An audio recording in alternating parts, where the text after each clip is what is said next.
Sebagai negara kepulauan terbesar di dunia, bahkan Indonesia dikenal sebagai satu-satunya benua maritim di dunia, tentunya memiliki kekayaan laut yang berlimpah. Meningkatnya jumlah penduduk dan kesadaran bom bius dan cantrang berdampak terhadap rusaknya terumbu karang. Hal tersebut tentunya menyebabkan berbagai fungsi terumbu karang menjadi hilang, di antaranya sebagai rumah ikan dan penahan ombak dari abrasi pantai. Berbagai kegiatan penangkapan ikan secara tidak ramah lingkungan tersebut tentunya telah melanggar sejumlah peraturan, baik terkait lingkungan maupun perikanan. Di antaranya Undang-Undang Nomor 31 Tahun 2004 tentang Perikanan dan Undang-Undang Nomor 1 Tahun 2014 tentang perubahan atas Undang-Undang Nomor 27 Tahun 2007 tentang pengelolaan usaha wilayah pesisir dan pulau-pulau. Hal tersebut yang menjadi dasar bagi penegak hukum di Kabupaten Pangkal dan Kepulauan di bawah komando Bapak Muhammad Hidayat, Kapolres Pangkal dan Kepulauan. Sejak bertugas di wilayah tersebut, beliau secara serius dan tegas melakukan kegiatan pencegahan dan penindakan terhadap kegiatan destructive fishing. Di bawah komandonya, para pelaku bom bius dan cantrang betul-betul harus bertekuk lutut.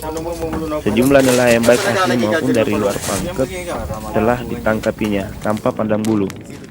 Berbagai alat tangkap nelayan yang menjadi barang bukti diamankan, di antaranya kompresor, cyanida. Penegakan hukum yang dilakukan oleh Polres Pangkep terhadap kegiatan destructive fishing tersebut telah berdampak langsung terhadap penurunan pendapatan mereka. Tentu, karena jenis alat tangkap tersebut terbilang sangat efektif dan efisien, hanya saja secara ekologis menjadi masalah tersendiri. Akibat adanya kontroversi dan perbedaan penafsiran terhadap peraturan yang ada, hal tersebut menjadikan masyarakat melakukan penolakan atas tindakan aparat dalam berbagai bentuk, diantaranya melakukan demonstrasi dan dialog dengan pemerintah daerah, DPRD, dan Polres. Upaya tersebut melibatkan masyarakat, nelayan, pengumpul, dan mahasiswa. Persoalan kompresor itu bukan termasuk illegal fishing. Apatah lagi menggunakan alat yang sekecil ini.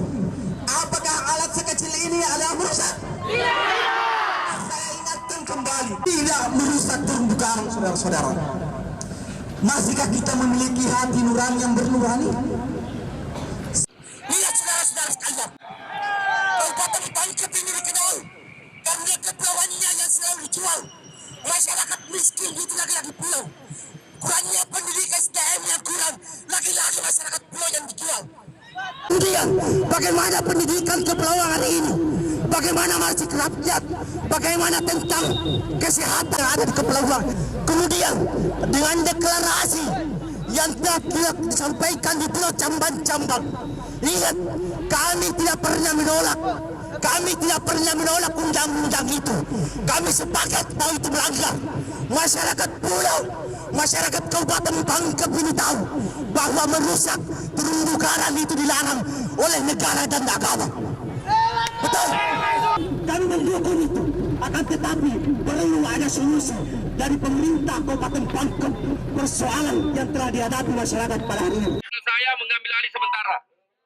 Jadi begini, saya sebagai anggota DPR, saya sangat sependapat dan sepengetahuan sama dengan saudara.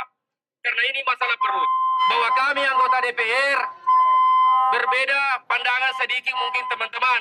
Karena kepolisian itu adalah penegak hukum. Kalau penegak hukum, kami anggota DPR tidak mencapai. Guna menghindari potensi konflik antara masyarakat dan aparat akibat kemungkinan berlarut-larutnya debat pro kontra penafsiran terhadap aturan, serta untuk mendapatkan solusi bagi masyarakat guna memastikan adanya pilihan lain untuk memenuhi kebutuhan sehari-harinya, sehingga Praksis bersama Pemda melakukan sejumlah pertemuan, baik di lapangan maupun di kantor. Salah satu pertemuan yang sangat penting yaitu pertemuan di kantor Bupati Pangkal dan Kepulauan yang dihadiri oleh Bupati, Kapolres, Praksis, LIPI, Perbankan, Pengumpul, Asosiasi Cantrang, Asosiasi Nelayan Pulau Karandrang, Asosiasi Nelayan Tradisional, LSM Nelayan, dan Pers.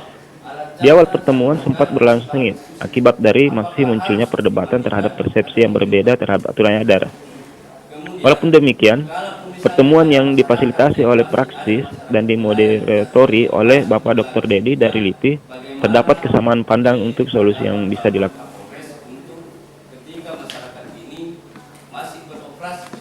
Mohon Pak, kalau memangnya masih ada jalan untuk kompresor diperbolehkan, perlu dikasih tahu itu dia punya perahu-perahu bawa betul-betul yang pengula kelipang supaya nanti kita bisa bedakan mana yang pengula legal, mana yang ilegal. Asosiasi ya. Nah, beliau mempertanyakan status hukumnya Pak, status hukum Santrang seperti apa. Ada pertanyaan juga yang kemudian status hukum kemudian waktu implementasi. Jadi merujuk ke kebijakan Dirjen Perikanan sana ada tenggang waktu sampai September katanya. Kemudian tentang BRI, sebenarnya BRI pada saat dimintai bantuan ini terkait dengan kebijakan. Menurut saya, kalau saya sebagai peneliti melihatnya memang kebijakan, perumusan kebijakan dari pemerintahnya juga sampai berbagai macam alasan orang menggunakan kompresor ini Pak, upaya telah wajib juga. Kalau dia tidak dibius, bagaimana mau dia ikan luka begitu dijual, pasti ikan tidak luka dijual. Bagaimana cara ikan tidak luka dijual? Dibius. Seperti itu kompresor dipakai untuk membius dan membom. Kita dijaga laut Pak. Seperti itu. Jadi pertanyaan Bapak mengenai ilegal dan ilegal, undang-undang itu masih ada, cantrang dilarang, bukat dilarang, bom dilarang, bius dilarang, kompresor dilarang, saya tetap tegakkan. Sampai detik ini, sampai besok, selesai ini, saya tetap larang. Kecuali kompresor undang-undang dicabut, baru saya silakan kau bebas. Kau pakai jadi ban mobil silakan. Itu saja Pak, mungkin saya. Bila itu ya. Assalamualaikum warahmatullahi wabarakatuh.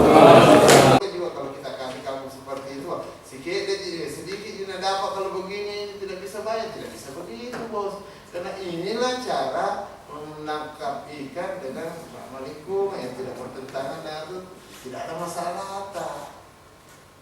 Dan saya kira bayangkan Pak, saya punya kapal itu ada 3 kalau saya tidak salah, ya sekarang yang menganggur Pak.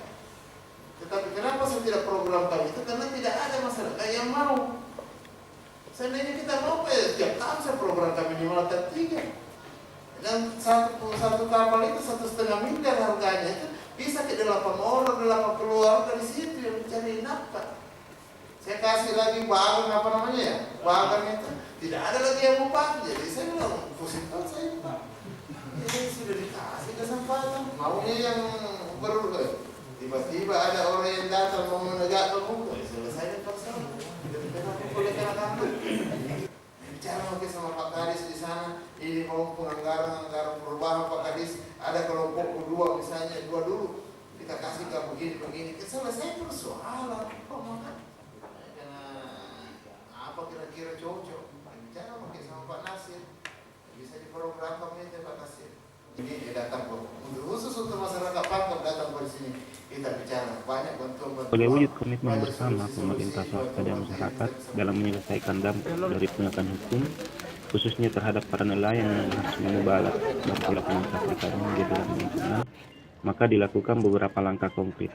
Di antaranya, pemberian bantuan beras, pemberian bantuan alat tangkap, transplantasi karang, deklarasi stop destructive fishing bersama pemerintah daerah, DPRD, Polres, Kodim, Kejaksaan, PT Semen Tonasa, LSM, kelompok masyarakat, tokoh masyarakat, dan lain sebagainya.